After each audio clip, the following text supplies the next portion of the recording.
Hello viewers, আসসালামু আলাইকুম। আজকে আমি মুরগির মাংস দিয়ে বিরিয়ানি রান্না করব।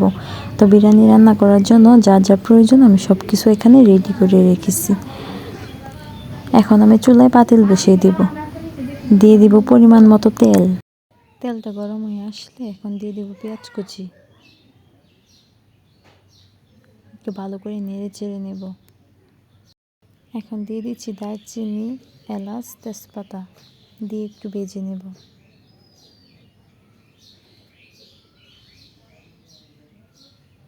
ভেজে নেওয়া হয়ে গেলে এখন দিয়ে দেবো রসুন বাটা। রসুন বাটা দিয়ে একটু হালকা ভেজে নেব। ভাজা হয়ে গেলে দিয়ে দেবো একটু পানি। পানি দিয়ে একটু নেড়ে চেড়ে দিয়ে দিচ্ছি আদা বাটা। দিয়ে দিচ্ছি মরিচের গুঁড়া, টেস্টি সল্ট, দিয়ে দিচ্ছি কয়েকটা কাঁচামরিচ, দিয়ে দিচ্ছি স্বাদ মতো লবণ। এখন দিয়ে দিচ্ছি রাঁধুনি বিরিয়ানির মশলা।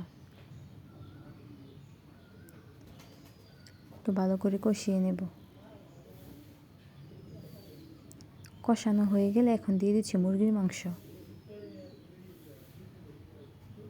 মুরগির মাংস দিয়ে একটু ঢেকে দেব। ঢেকে দিয়ে একটু সিদ্ধ করে নেব। এখন দিয়ে দিচ্ছি একটু জিরা গুঁড়া, দিয়ে একটু নেড়ে চেড়ে নেব। ভালো করে কষানো হয়ে গেলে এর মধ্যে দিয়ে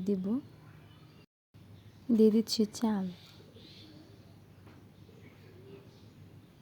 চালগুলো দিয়ে ভালো করে নেড়ে চেড়ে নেব। মাংসের সাথে চালগুলো মিশিয়ে নেব। এখন দিয়ে দিচ্ছি পরিমাণ মতো পানি। দিয়ে দিচ্ছি কয়েকটা কাঁচামরিচ, ঢাকনা দিয়ে ঢেকে দেব। ঢাকনা খুলে একটু নেড়ে চেড়ে দেব। এখন আমি প্যাকেটের বাকি মশলাগুলো দিয়ে দিচ্ছি। দিয়ে একটু নেড়ে চেড়ে দেব।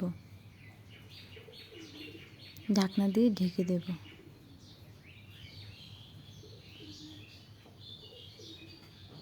এখন আমি চুলা থেকে নামিয়ে নেব।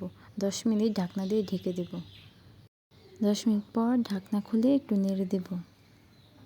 চালগুলো আমার হাফ সিদ্ধ হয়ে গেছে।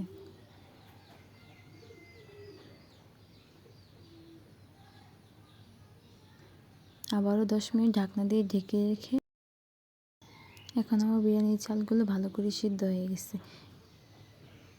এই ছিল আজকের ভিডিও। সবাই ভালো থাকবেন, সুস্থ থাকবেন। আল্লাহ হাফেজ।